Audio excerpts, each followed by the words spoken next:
I feel clearly that this season can be mine, so I will do everything I can to finalize that. The number 3 takes victory in race 1, an epic win. MX on 74, the burst into life here in Magdeburg. It's going to be a very interesting first turn. And Cairoli ran the outside, and he and Coldenall both go down. Yeah, everything was going good, and then I had one big mistake. And oh, Ben Watson! Off the side of the bike, and Italy are going to be crowned world champions.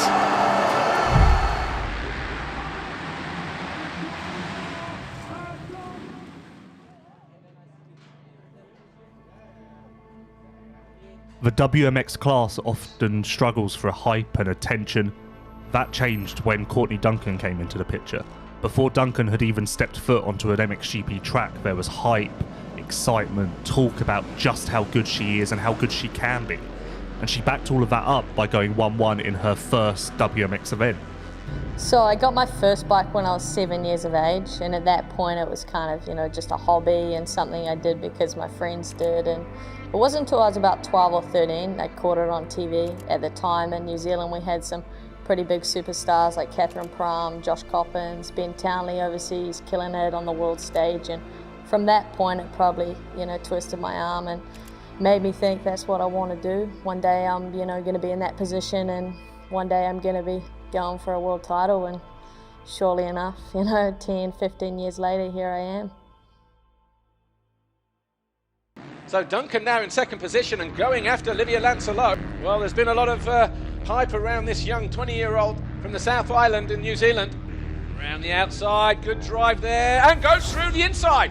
Great move there from Courtney Duncan, who now leads at the end of the 4th lap, and she goes past Livia Lancelot. Will she be able to get her head down here now and take off at the front of the field? Final turn. Checkered flag about to be raised for the first time of the year, and Courtney Duncan picks up 25 points, wins Moto number 1 here in Qatar. Get ready to go racing for the second time here. WMX race 2, round 1 in Qatar.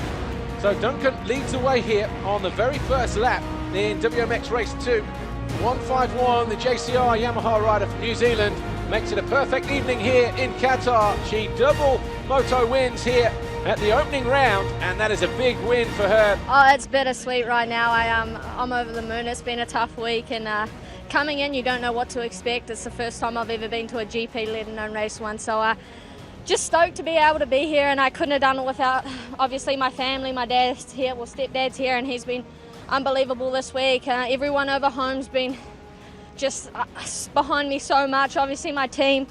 I raced Courtney when she was on I first saw her ride when she was on a 65, and she lined up in a women's race in Christchurch in New Zealand. And at that time I was leading all of the championships and winning everything. So yeah, she wasn't competitive because she was on a 65. I think I was on a 125 or a 250F. And but I do remember watching her ride and thinking, she's something special. Actually, her last name obviously Courtney Duncan, and she used to have short little hair and looked like a little boy, and we used to think, is it Courtney Duncan or Duncan Courtney? So that was like the inside joke. And but yeah, she's actually, now the way she rides in Europe is probably at 80% or 70% of her ability, because she just wants to finish races now after losing all those championships due to just bad luck, like she's had a photographer walk in front of her. And we've got Duncan, our race leader, is down, and she's taken a hit trying to sort her visor out on her helmet. Yeah, the girls cut the track 1 year, and it's been a disaster. And then she was made to race an MX2 race in France and broke her foot without even crashing, so she's lost a lot of titles through bad luck. And now she kind of just does everything she can to stay on the bike and win the titles rather than go all out there. But when she rides at 100% without worrying about anything else or looking at the bigger picture, she's, I think, even 5, 6, 7 seconds a lap faster. She rides that much toned back now. So when she sets the fastest lap time in time practice in the women's class this year, we know she can do that lap every single lap. That's not one fast lap, that's her pace. When Courtney Duncan finally won a WMX championship in 2019, it wasn't a case of being excited and surprised. It was more of a case of being like, finally. Because everyone in the paddock knew that Duncan was deserving of a WMX title. Misfortune just kept standing in her way. And she is the 2019 FIM Motocross World Champion.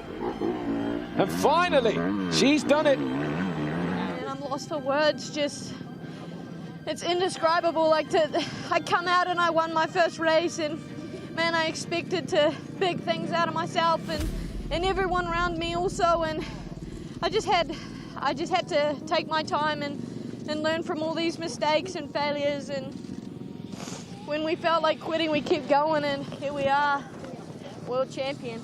So when she finally got it done in 2019, it was more of a sigh of relief for everyone there that finally this impressive, amazing rider has got the job done.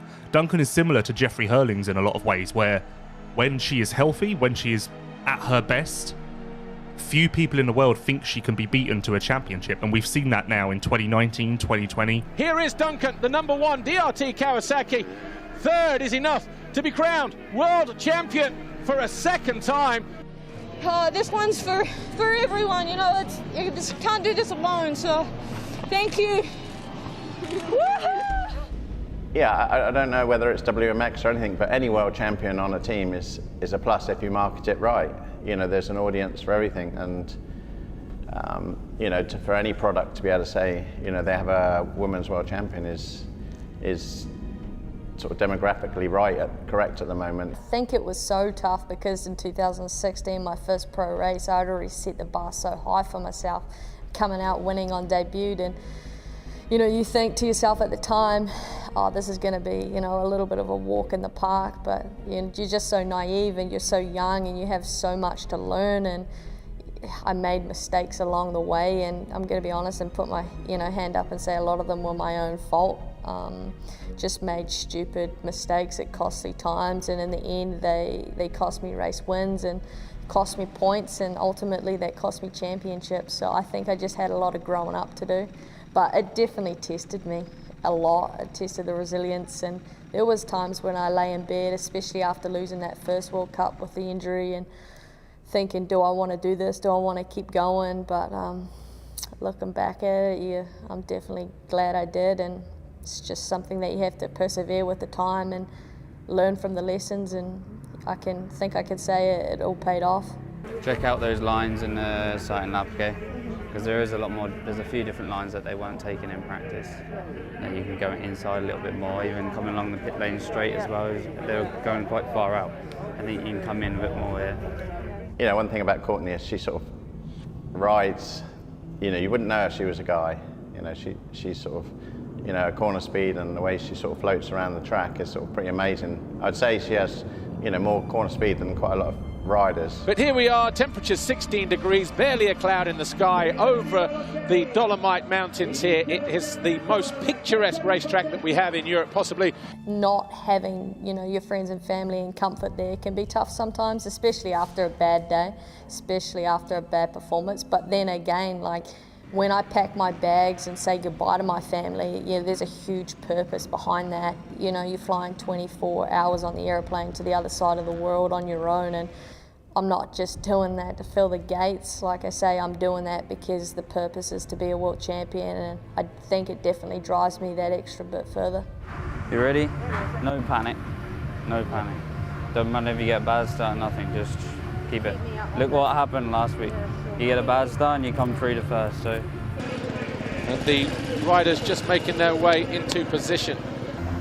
Going far. You want to push or you good? Good luck. Pretty much a full lineup here today. WMX, race one is underway. And that was Giorgia Montini. Oh, Fontanesi, upside down on the top of the hill. Has that pretty much decided the championship, because Fontanesi did not look too impressed with that move and was looking a little bit slow to get back to the bike there. So if it stays like this, Duncan will be crowned world champion for the third time. Courtney Duncan, though, is world champion for the third time.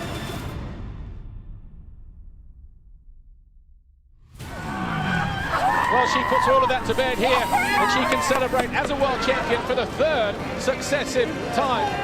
What a feeling, man, to do it 3 times in a row, you know, with the same team, the same brand is, it's amazing. Words don't describe it.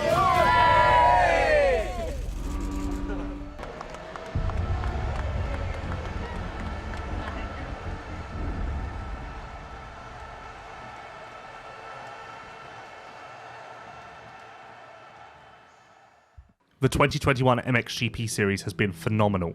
The best ever, you could say. It could have been even better though. We were missing a star in Jeremy Sewer. He was on track, sure, but he dealt with so many obstacles throughout the season, mainly illnesses, sickness, that just stopped him from reaching his highest level until the very end. Imagine if he had been healthy the whole time. We could have had another rider in this phenomenal 5-way title fight. Yeah, it's just amazing, you know, to, you know, experience this kind of stuff, doing our job, doing my job as an athlete, and using, you know, the 3 days to find some places like that, and you know, find some freedom for your mind, you know, get some rest and really be by yourself, enjoy the view, enjoy the nature, because nature has a lot of strength, you know. It's quiet here, you don't hear any noise, and it's just amazing to be here, and it gives me a lot of mental strength, and calms me down, clears my mind, and once I hit the trails back down, it's back to action mode, and I feel like I have all the energy again to line up on the start gate and perform. It's a chilly day here in Trentino for this 16th round. Jeremy Sewer as relaxed as ever. He's there in 6th place in the championship, 13 behind Tony Carlo now. If the last 2 rounds have been anything to go by, then we are definitely going to be spoiled by the time we leave. 5 seconds. Who is it going to be that grabs that foxhole shot here? MXGP Race 1. Middle of the gate, it's one of the Yamahas. It's Sewer. He's got his teammate Koldenhoff behind him. Febra's in there as well, so too Prado. Sewer leads the way by 2 seconds over Prado. Koldenhoff trying to go around the outside in third. Geisser 4, the Monster Energy Yamaha rider, in control right from the very first lap. Last race win was race 1 here, the penultimate round last year. The gap all of a sudden coming right down. We are going to have a last lap showdown. It's only 2.2 seconds between Sewer and Febra. Oh! Febra down! Pushing too hard! Jeremy Sewer is going to take his first win of the season, his first win in a year, his 11th career race win. Jeremy Sewer, take a bow. Yeah, as I said, after the first moto, you know, MXGP at the moment is tough, especially those 3 battling for the title. They go all in, they have to, so I try to do my best, and to win a GP, I'm speechless right now. I've never felt like this for a while, and it's amazing, you know.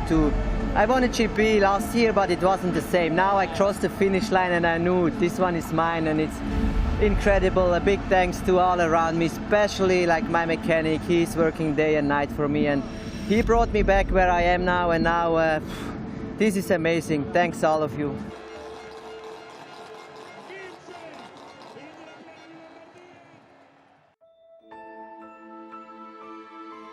Remember that Maxime Renault was not even a factory rider 1 year ago. He had 1 GP win under his belt. That came in Italy in September 2020. And when he took the 2nd GP win of his career in Great Britain in June of this year, it wasn't a surprise, but it was more a case of everyone thinking, oh, this rider can win the occasional race, the occasional Grand Prix. No one expected this to then become a regular thing. No one expected him to then become a dominant force. If anything, expectations were set at him becoming a podium regular. Quite low in comparison to what he's actually achieved, and now here we are, just a couple of rounds from the end of the championship, and he can win his first MX2 title with 2 rounds to spare. And you can see everybody here enjoying the occasion here at this 16th round.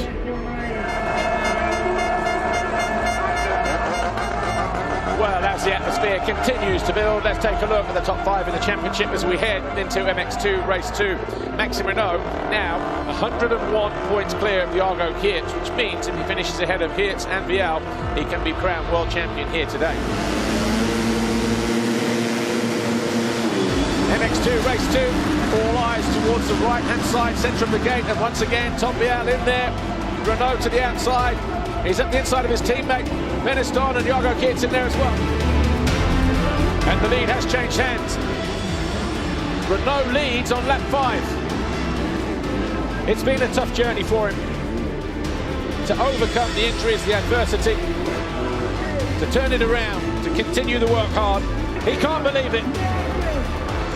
And Maxime Renault will round out the final turn. He has realised his lifelong ambition. He is crowned MX2 World Champion. And he does it with a win. He does it with the Grand Prix victory.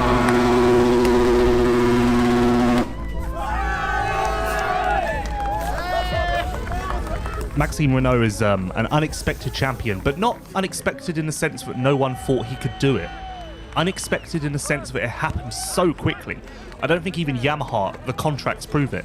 Yamaha didn't expect him to win this soon. No one did, let alone by such a healthy margin. Winning with 2 rounds to spare is no joke, but that speaks to just how phenomenal he's been this year. I've been through so much tough moments and really big injury a couple of years ago, and could never even dream about that. And now today I'm here, I'm world champion, and just could make it happen with such a great team with Yamaha, Monster Energy. So I'm just the happiest today.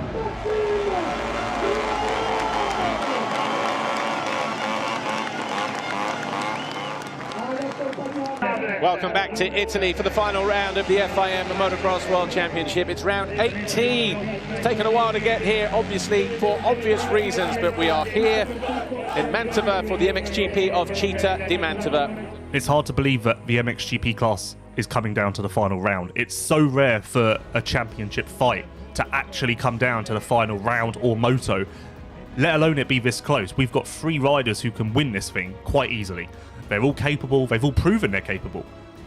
There is no way to predict how this thing is going to go, and that means it's an exciting time to be a fan.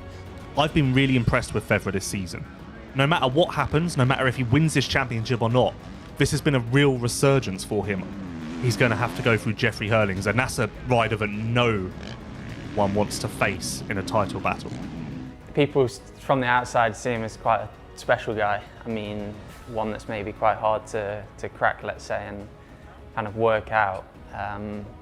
For me, when I was in the 250, I was able to train with him together with Jackie, and yeah, we just got along good. I mean, there was no competition between us, you know, we was in separate classes, and yeah, just had a great friendship actually, and was able to work together really good, you know, on the track, off the track, with cycling. And yeah, I think he's one of those guys for me who is straight.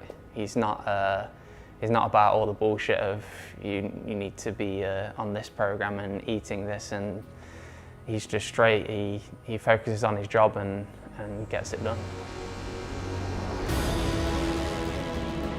I came there and I knew this guy became world champion, so he's good at something, you know. So I tried to watch him and see what he does, and he did do his thing. This is what I learned. Like, didn't matter what happened, who was there, what influenced him, negative things. He just followed his path, and he didn't turn left or right for anybody. He just hold his line, and I think that's what is making him good. And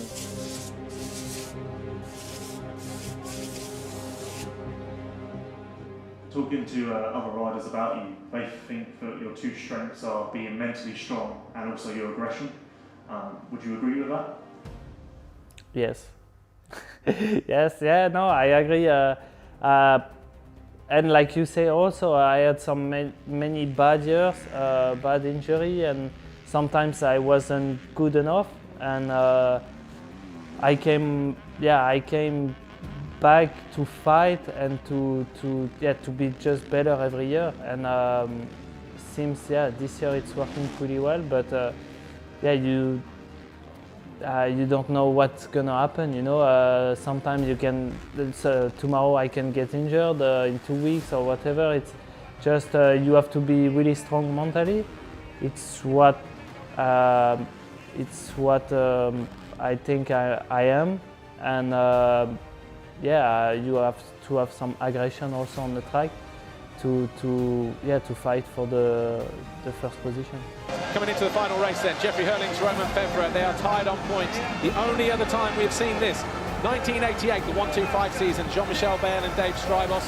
After race one, going into the final round, both riders were tied for the lead with just one race remaining. Bayle won from Strybos to win the championship by 3. Who is it going to be today though? Fans on their feet. The anticipation is through the roof. We've got a green flag for the final time this year. The Fly Racing 15-second board is up. Next GP, race 2 is gone. A good jump once again, and it's Febvre who squeezes Hurlings to the inside. Jorge Prado once again. And the top 2 in the championship, Linus Stern as they go through there, and also Geiser splits Febvre and Hurlings. Is a direct shootout between the top 2 in the world right now, Roman Febvre and Jeffrey Hurlings, by leading Hurlings. Hurlings finds his way past. The fans have got exactly what they want to see. Oh, Febvre is down, coming out of the turn. It's hard and slick there as well. Jeffrey Hurlings a lap away from taking his 5th world title. Jeffrey Hurlings out of the final turn is the 2021 MXGP World Champion. He joins Roger De Costa, Joe Robert, Georges JBay, Joe Smets as a 5-time world champion. A lot of people wanted to know what I would have done if I didn't win this championship this year again. I guess you'll never know. There you have it then. Jeffrey Hurlings wins the 2021 MXGP title, and deservedly so.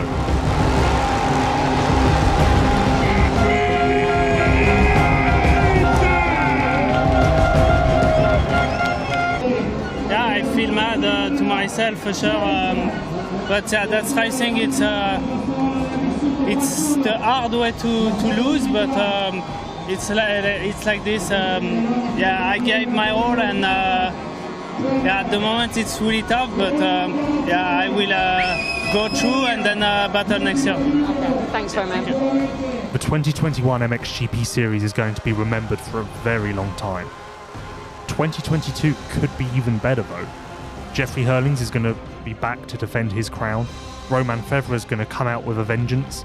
Tim Geiser is going to want to reclaim the crown that he's lost, and that's not even mentioning Jorge Prado, Jeremy Sewer, and Maxime Renault.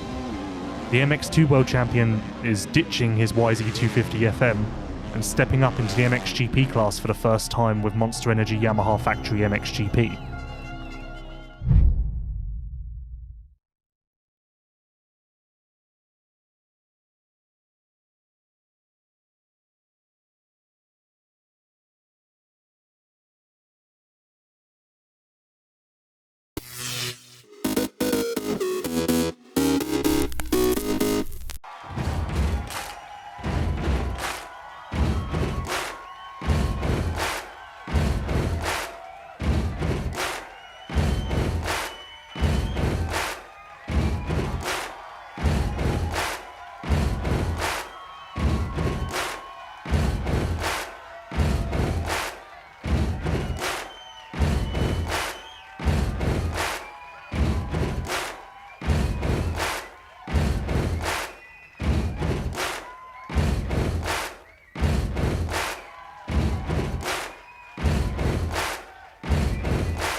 Throughout history, the arts have flourished from generation to generation through the passing on of artistic knowledge.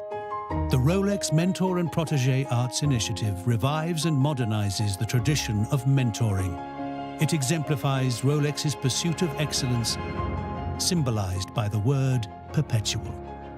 It invites some of the world's most creative minds of today to inspire the most promising voices of tomorrow. In the fields of dance, film, literature, music, theatre, visual arts, and architecture. Since 2002, 58 accomplished masters have worked one-on-one with gifted young artists, helping them to realize their full potential. By giving guidance, imparting wisdom, sharing insights and experiences, it is a life-changing opportunity. Many protégés have gone on to great achievements, and they too will one day lift up those who follow. The Rolex Mentor and Protégé Arts Initiative has transcended borders, genres, and generations, and has helped make the world a more inspiring place.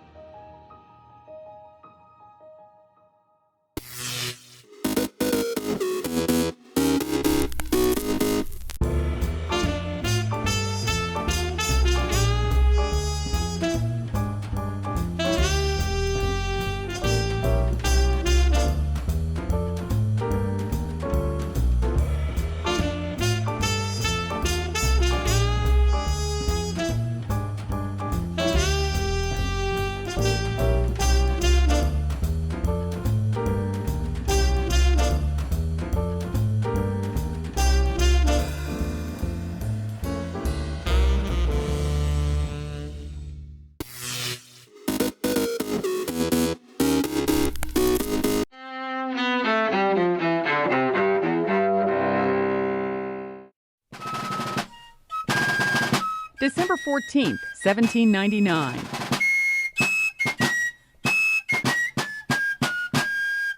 George Washington, the Revolutionary War general who became America's first president, dies at his Mount Vernon estate in Virginia at age 67. 1911, Norwegian explorer Roald Amundsen and his group become the first men to reach the South Pole. They beat out a rival expedition led by Robert F. Scott by more than a month. 1995, in Paris, leaders of Bosnia, Serbia, and Croatia sign an internationally brokered peace treaty. That move formally ends more than 3.5 years of bloodshed in the Balkans. And 1985. Fastball hit deep to right. This could be it. Way back there. Holy cow, Baseball's Roger Maris, whose single-season home run record lasted more than 35 years, dies in Houston at age 51. Today in history, December 14th. Sandy Kozel, The Associated Press.